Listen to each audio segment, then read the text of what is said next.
संतोषी माता की व्रत कथा। कंचनपुर नगर में एक बुढ़िया रहती थी। उस बुढ़िया के 7 बेटे थे। सभी का विवाह हो चुका था। 6 बड़े बेटे तो काम करते थे, लेकिन 7वां बेटा अभी कोई काम नहीं करता था। सुबह उठकर स्नान आदि से निवृत्त होकर 6 बेटे रसोई में बैठकर भोजन करते और फिर अपने काम पर चले जाते थे। बुढ़िया उन बेटों को अपने हाथ से खीर पूरी हलवा आदि बढ़िया बढ़िया व्यंजन बनाकर खिलाती थी। 7वां बेटा खूब धूप निकलने पर बिस्तर से उठता था, फिर स्नान करके भोजन के लिए रसोई में जाता था। बुढ़िया दूसरे बेटों का बचा हुआ खाना एक थाल में रखकर उसे दे देती थी। 7वां बेटा उसी भोजन को खुश होकर खा लेता था।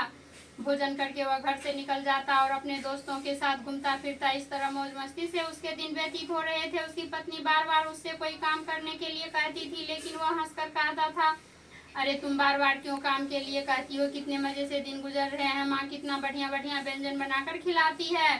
तब उसकी पत्नी क्रोधित होकर कहती, माँ तुम्हें बढ़िया बढ़िया व्यंजन बनाकर नहीं खिलाती, बल्कि सबका बचा हुआ जूठा भोजन खिलाती है। यदि तुम्हें मेरी बात पर विश्वास न हो तो किसी दिन छिपकर स्वयं अपनी आंखों से देख लेना।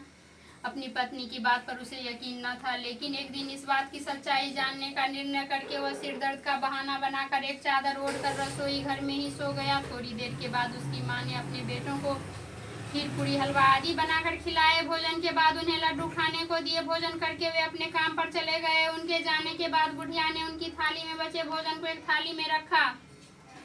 बचे हुए लड्डुओं के टुकड़ों को एकत्र करके दोबारा लड्डू बनाए। उसके बाद बुढ़िया ने 7वें बेटे को भोजन करने के लिए कहा। उसने सोते हुए चादर के नीचे से सब कुछ देख लिया था। वह उठकर बोला, माँ मुझे भूख नहीं है, मैं प्रदेश जा रहा हूँ। बुढ़िया ने कहा, कल जाता हो तो आज ही चला जा। बुढ़िया के कठोर वचन सुनकर तुरंत प्रदेश जाने की तैयारी करने लगा। चलने से पहले वह अपनी पत्नी के पास गया। उसकी पत्नी गौशाला में गोबर के कंठे पाथ रही थी।